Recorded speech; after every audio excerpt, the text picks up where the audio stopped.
Good day, I am Lezlie Joyce Laboreda from Bachelor of Science in Tourism Management 4A. And now we are here with my teammates to discuss more about our marketing plan, and it is all about potency or ascorbic acid.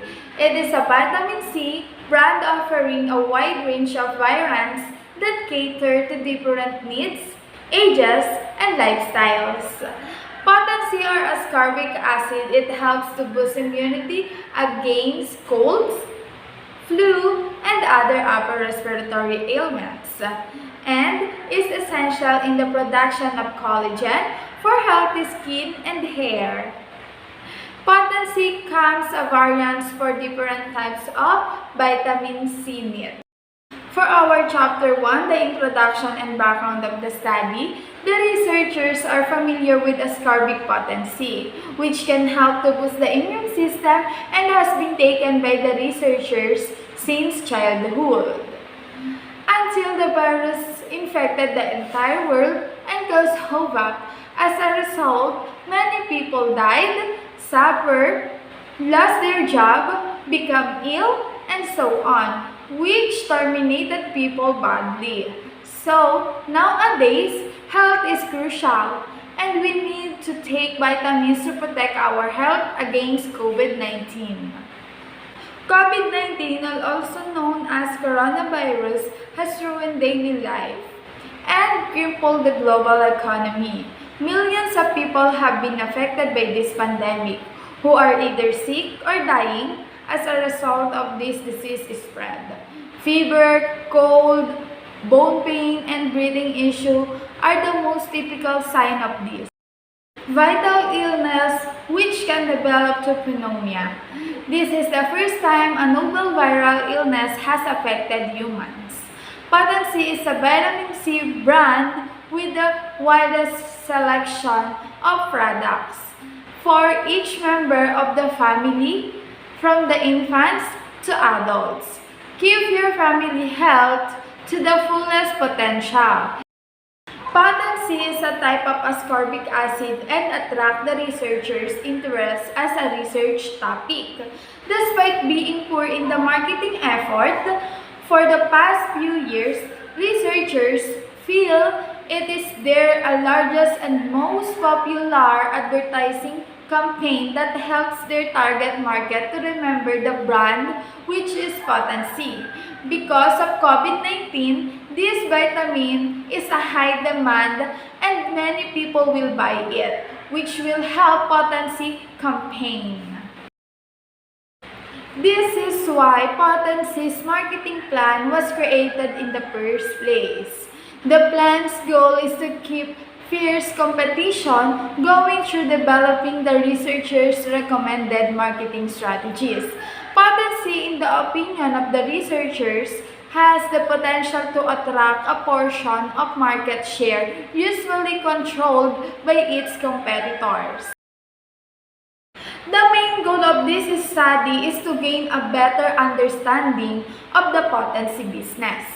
With a better understanding of the market, the company will be able to address issues in the marketing department by building a stronger marketing plan that includes innovative strategies for promoting Potency. Scope and limitation. The survey is conducted in the barangay of Kalumpang, Laguna. The scope is where the research was conducted.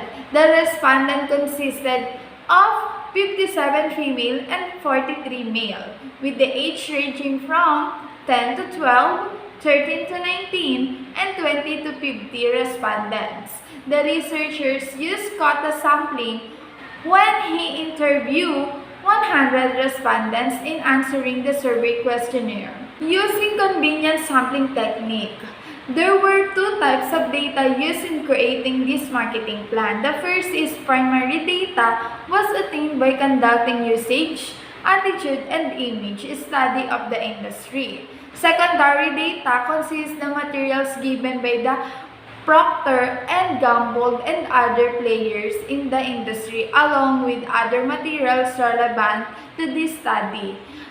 Outside the UAI, study, the primary source of data came from the UAI and secondary source from internet.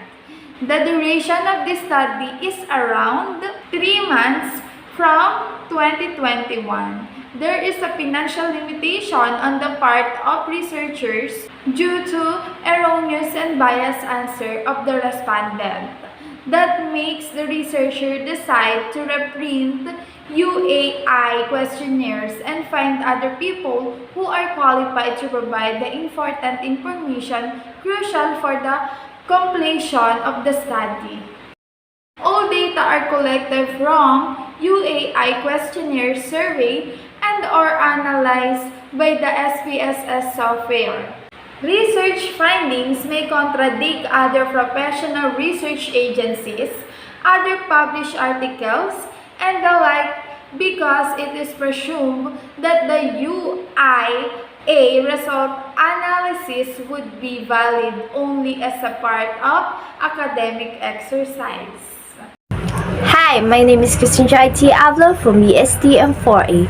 I'm here to discuss to you the methodology.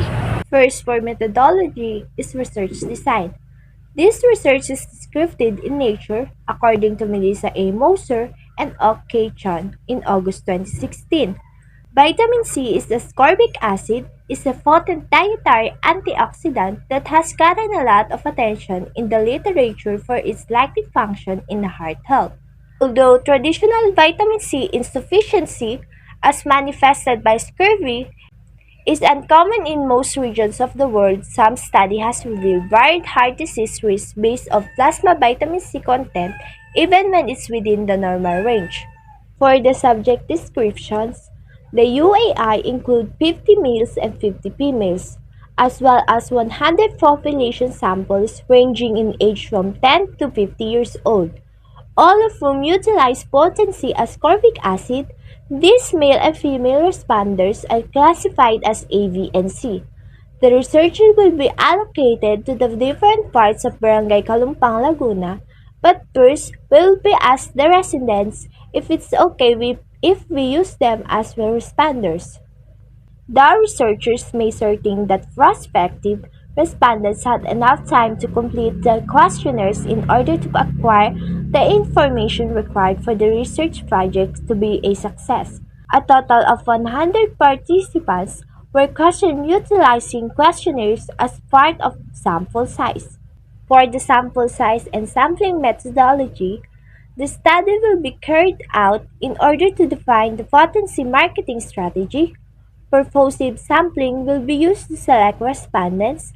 The study is non-scientific study with a sample size of 100 respondents, and the researcher utilized an easy sampling technique by approaching persons eager to be followed in Barangay Kalumpang, Laguna, and other places in order to complete the task.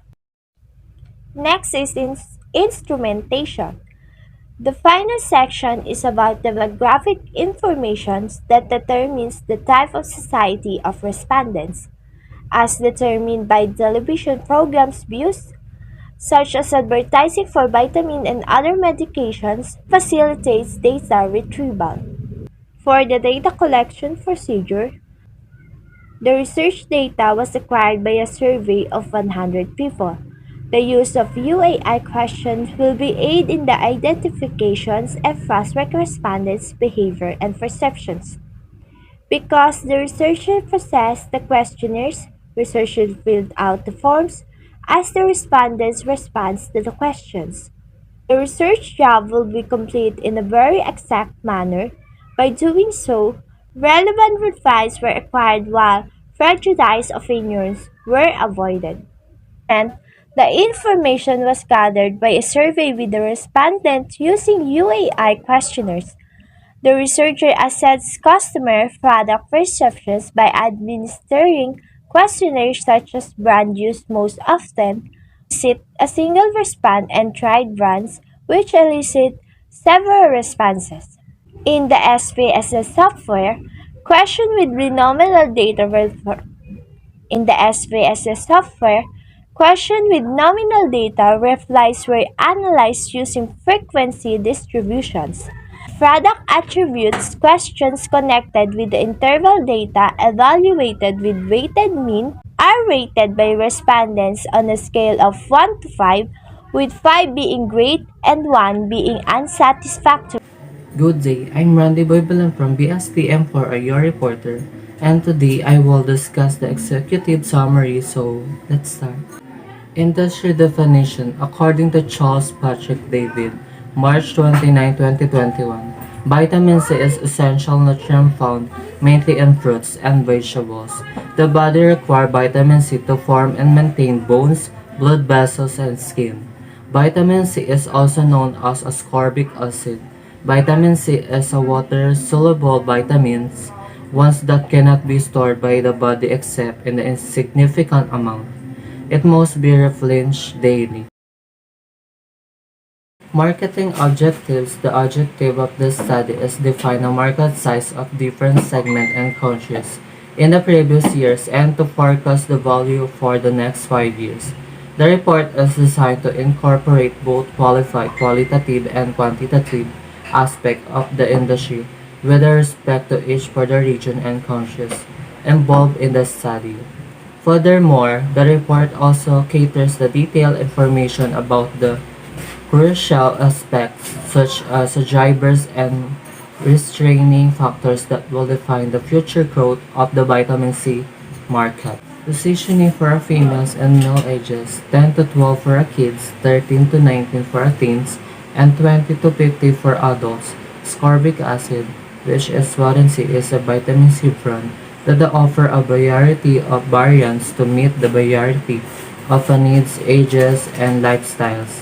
Ascorbic acid aids in the prevention of cold, flu, and other upper respiratory ailments 1, and is required for the production of collagen, which is required for healthy skin and hair. Program and program objective. Market penetration. Penetration pricing is a marketing strategy used by businesses to attract customers to a new product or service by offering a lower price during its initial offering. The lower price helps a new product or service penetrate the market and attract customers away from competitors. Informative advertising. It will provide fuel for the above-mentioned activities, as well as continue to advertise in the same way. You always have the goal of the program. Objectivity is to maintain the high level of awareness with the advertisements that are designed to catch the attention of the intended audience. Market eventually resulting in the brand loyalty of ascorbic acid as a sodium enhancement of the body natural defenses by supporting various immune system function and 10 milligram of zinc that aid in the prevention of viral market size. The actual market size of ascorbic acid, which is potency industry in the Philippines, is valued at 1,328,078,121. Chapter 2, External Analysis. This chapter describes the industry in full detail. Industry definition. According to Kenneth Hortigan, Go, MD, in 2007, ascorbic acid potency strong defense against sickness, even for cancer. The pure vitamin C potency is filled with 100% vitamin C, the true wonder vitamin. Vitamin C has been proven in studies to help maintain immune system strength in the body. It is a strong defense against many diseases, cold, cough, viral diseases, and even for cancer. It also helps to maintain strength in bones and teeth, healthy gums, and smooth skin. It also lower probability of diseases of the eye, the lungs, and also the heart. Industry segmentation. Potency ascorbic acid belong to the vitamin C products industry that is under the food and pharmaceutical product. Sugar-coated.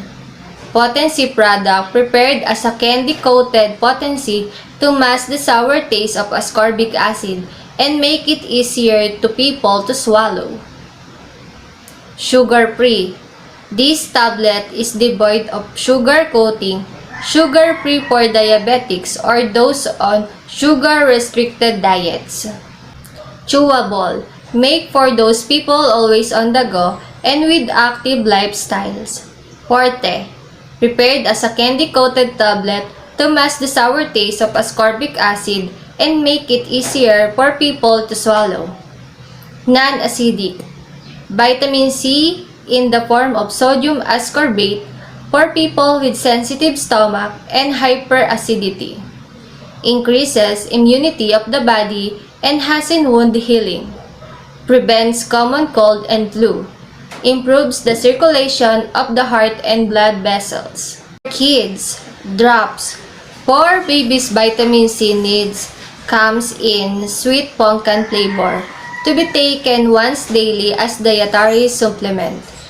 Infant 3 to 12 months, 0.3 or 0.7 ml to be taken once daily as dietary supplement or twice daily or 4 times daily for therapeutic use. Syrup. For children ages 1 to 12 comes in a sweet pumpkin flavor. Take this vitamin by mouth with or without food.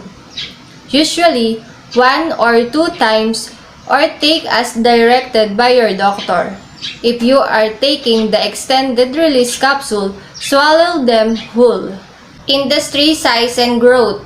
The industry size of the vitamin C industry based on computation using potency ascorbic acid, financial statement of brands in the industry is 1,328,078,121 for the year end 2020. Industry trends. Comprehensive research report on global vitamin C markets evaluates major aspects of the marketing including industry size, share, market status, key trends, and forecast 2027. Seasonality. The peak sales and usage of vitamin C is summer. During March, April, and May, the bulk sales increase. UAI findings show that April garnered the highest score of 34%, followed by March and June with 34% and 21% respectively. It is said that summer starts around these months and must take vitamins more frequently. Chapter 3. Key Success Factors. This chapter identifies the key success factor of vitamin industry. The following are the prominent factors that could lead the industry toward resources. 1. Addressing unmet consumer needs. First, product must provide a clear and compelling benefit that addresses an unmet consumer need.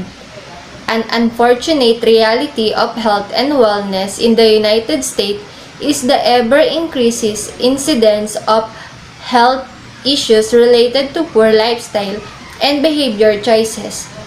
Certainly, not easy to change, this has led to an epidemic of the comorbid condition of obesity, diabetes, elevated serum lipids, and possibly osteoarthritis. 2. Supplement and functional food characteristic. Sensory and organoleptic characteristic encompass taste, texture, color, and smell.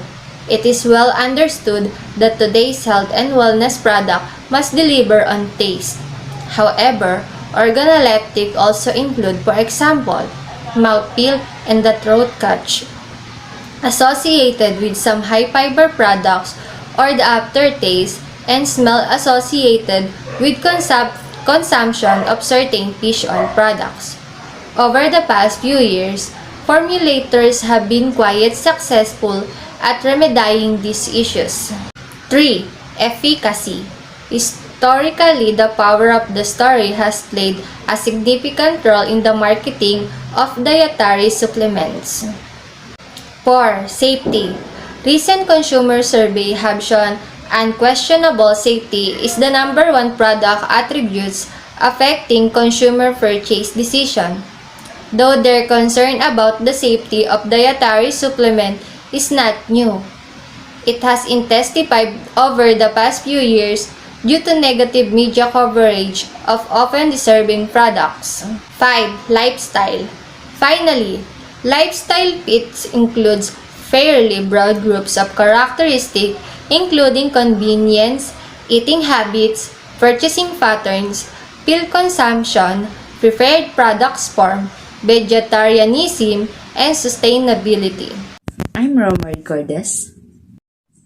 Chapter 4 Internal Analysis. This chapter describes the potency ascorbic acid international situation, company background, history. Pascual Laboratories, Pascual Lab, began in 1946 following the end of the World War II and assist of initial inventors of the founders, Isosceles and the Leonora Pascual, who were chemistry graduates of the University of the Philippines. Their early operations were confined to a single-room laboratory and their home in Balat Island, Tondo, Manila, with a focus on the formulation and manufacturing of medicines to treat post-war health issues like tuberculosis and vitamins deficiency. Pascual Lab entered the new millennium as a formidable player led by the chairman, Dr. Abraham F. Pascual. As second-generation Pascual family members, Pascual Lab experienced significant growth as a result of his visionary leadership, thanks to the introduction of pioneering and innovative product time-tested formulas and manufacturing expertise in producing high-quality, safe, and a family-friendly healthcare solutions. Pascual Lab remains a top-of-mind partner of health products and manufacturing services today, led by the third-generation Pascual family members, Jose Augusto G. Pascual, with an unwavering passion for health and life. Vision: strong, healthy, and family. The vision: we seek to provide the most family-friendly health and wellness products in every community we touch. Product offerings: sugar-coated, sugar-free, chewable, forte syrup. Place available nationwide. Philippines has exclusive distributors that belongs to the top corporations. These are the following: SBS Philippines Corporations, Pelusa Corporations, TGP. Current target market. It is essential to identify the target market for potency brand in order to know and break the market in a segment. The key elements in segmentation in the table above and the following: age, socioeconomic, gender, and the like. These components are the helpful in deciding on how to distribute and promote the products. With a good pricing strategy, result in increase in market size. Through this, the marketing efforts will be more focused on particular marketing activities that shall create a strong impact campaign to its target audience. Positioning statement. For male and female aged 10 to 15 years old, vitamin C, also known as ascorbic acid, is necessary for the growth, development, and repair of all body tissues. Is involved in the many body functions, including formation of collagen, absorption of iron, and the proper functioning of the immune system, wound healing, and the maintenance of cartilage, bones, and teeth. After we all need vitamin C protect our body and boost our immune system, so vitamin C offers a great protection for our health that we need in our daily lives. Chapter 5 Competitive Analysis. Industry Participants. Potency ascorbic acid competitors and their current marketing campaign are listed below. Current marketing campaign of top 4 competitors of Potency. 1. Perncy. In 2003, a group of successful business people came together with the goal of alleviating poverty by providing equal opportunities to all Filipinos. As a result, Pern and SEC registered company that engages in direct selling and network marketing was born. Perncy, a potent high-quality vitamin C supplement from Switzerland. quickly gained popularity and high demand. iPern engages in direct selling and network marketing under the same basic principle of positively changing life through relationship. Program: Sarah Geronimo Godicelli, the new celebrity endorser of Perncy, has found a new partner in strengthening her immunity. Here are some of qualifications that make Sarah Geronimo Godicelli the perfect person for Perncy. Celebrities like Sarah G is constantly on the move. They have contracts to complete. They also need iron stamina because they can't afford to get sick with all of their responsibilities. Pregnancy aids in the prevention of illness. It also aids to the body in the rehabilitation of skin cells for healthy skin. 2. Conzay. In 2002, Unilab entered the generic drug industry by establishing RightMed. Unilab established Sinovate Pharma Corporation in 2013, making the beginning of its involvement in plant-based medicine. In 2016, Unilab fully acquired Parex Health Corporation, a generic drug company under Pascual Laboratories Incorporation, through its subsidiary RightMed Philippines Incorporation. Program: the latest celebrities to join United Laboratories Incorporation or Unilab. Roster of brand ambassador is actor Ian Veneracion. The male lead of ABS-CBN primetime show A Lab to Last is the new face of Conzay, the country's most prescribed multivitamins and mineral brands by general practitioner and dermatologists. Celine. Unilab is a Filipino company that began in 1945 as a drugstore in Binondo, Manila by two friends, Jose Y. Campos and Mariano K. Tan, under the name United Drug. Unilab is now one of the most trusted healthcare companies in the country. Program: Ding Dong, Marian, and Zia are the new Celine Plus endorser. Marian recently shared that the role of caring for Zia is that she can do whatever she wants, and with the help of Celine Plus, Marian is confident that Zia's immunity is fully loaded. Good day, sir. I am Ruset jhomar from BSTM4A, and I will be discussing the Chapter 6, which is the SWOT analysis. This chapter analyzes the strengths, weaknesses, opportunities, and the threats of ascorbic brand. Chapter 7, the marketing objectives. This chapter identifies the marketing objectives set by the researcher. Through the proposed marketing plan, Potency aspires to achieve the following operational objectives. Marketing program or schedule or action plan. This chapter explains the marketing program and action plans proposed by the researcher.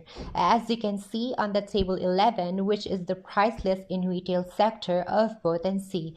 In the province's name price, Potency 10 pesos, Ferncy 7 pesos, Concise 12 pesos and 75 centavos, NOC 1 pesos and Celine 4 pesos and 55 centavos.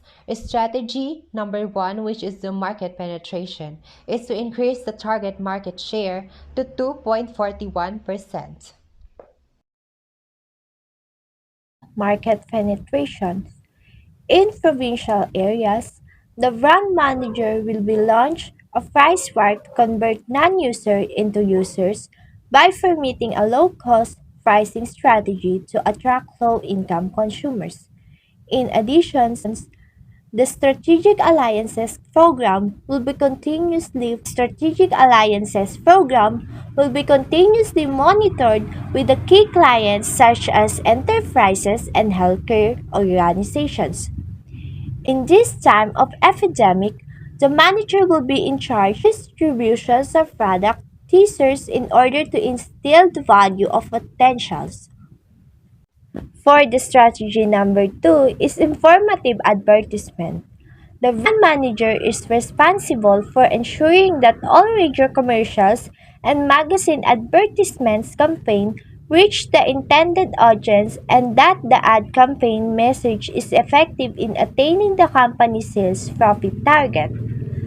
Professional must report directly. Marketing professionals must report directly to the product manager on the magazine and radio commercials manager concerns and progress.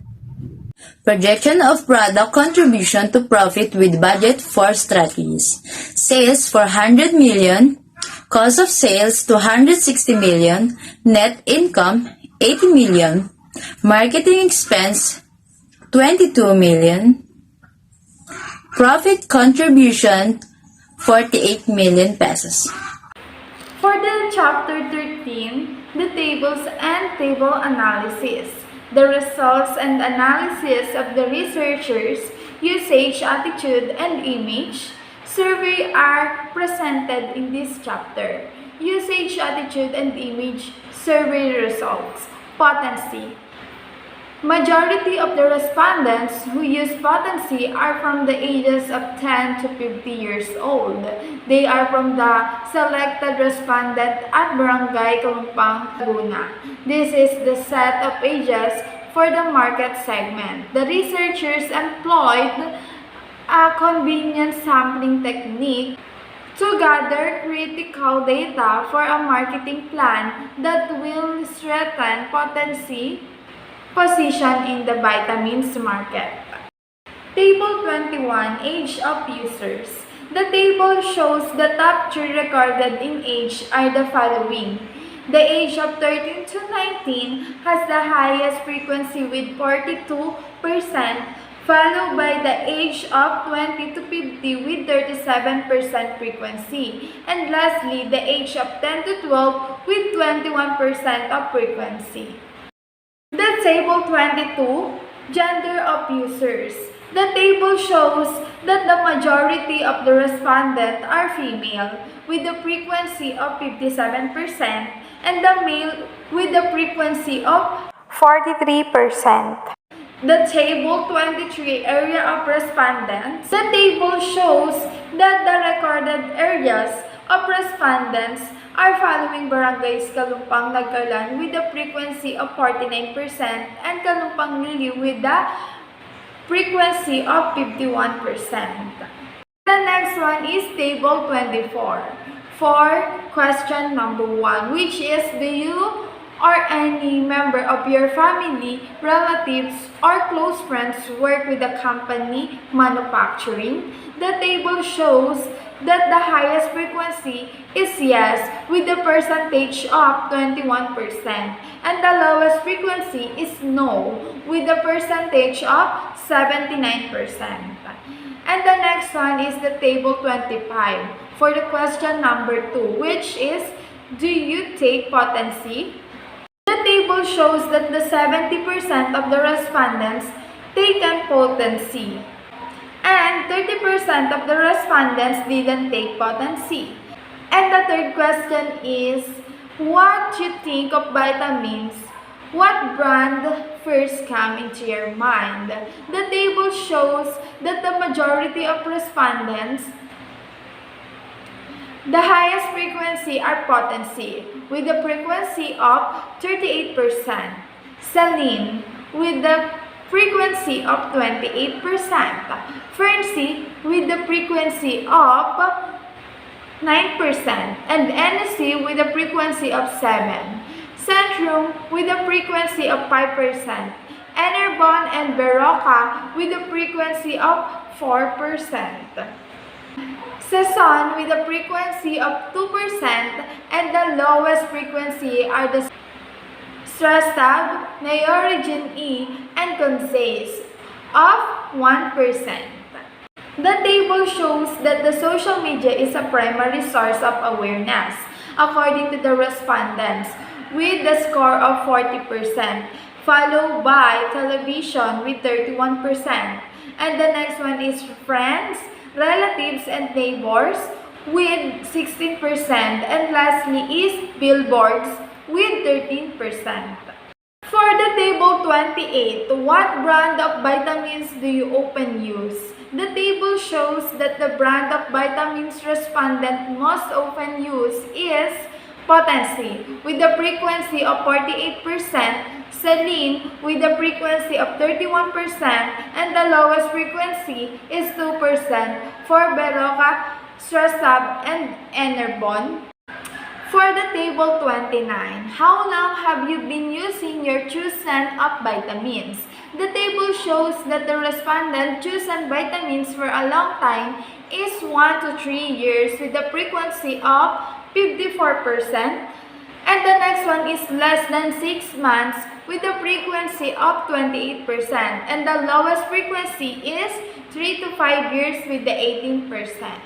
For the table 30, which is the seasonality, the month of March, May, July, and August garnered by the highest score of 11%, followed by January with 10%, April and December with 9%, November with 8%, September and October with 7%, and the month of February and June is 3%.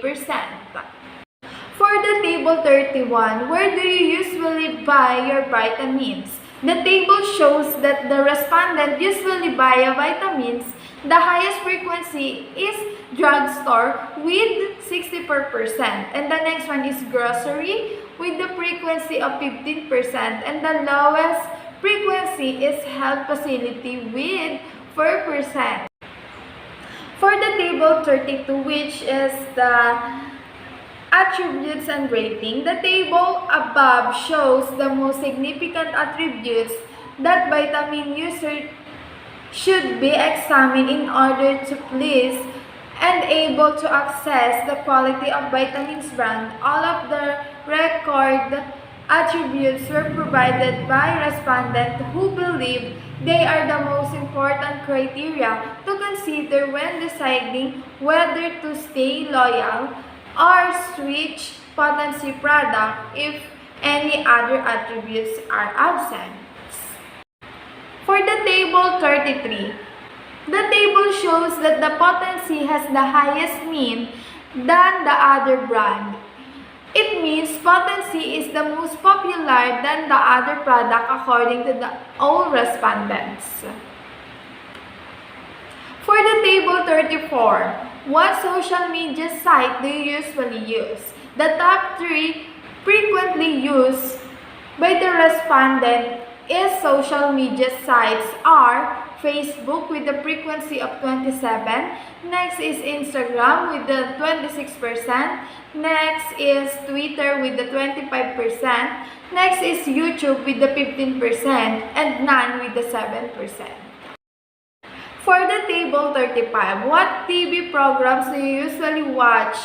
What else? The top 2 TV stations are Kapuso Channel with 35% and Kapamilya Channel with 27%. And for the table 36, what newspaper do you usually read? The top 2 newspapers are Manila Bulletin with 62% and Philippine Daily Inquirer with 26% according to the respondents. For the chapter 14, Summary and Findings. This chapter summarizing the findings based on the usage, attitude, and image conducted by the researchers. Number 1 is 70 of the respondents are using potency. The rating score is 100. Number 2 is the top 4 highest brand usership level are the following potency with the highest rating of 72%, followed by Celine with 12%, next is NSC with 4%, and Lezlie and Percy with 3%. Number 3 is television. Social media is the primary source of awareness according to the respondent with a score of 40%, followed by television with 31%, friends, relative, neighbors with 16%, and lastly the billboards with 13%.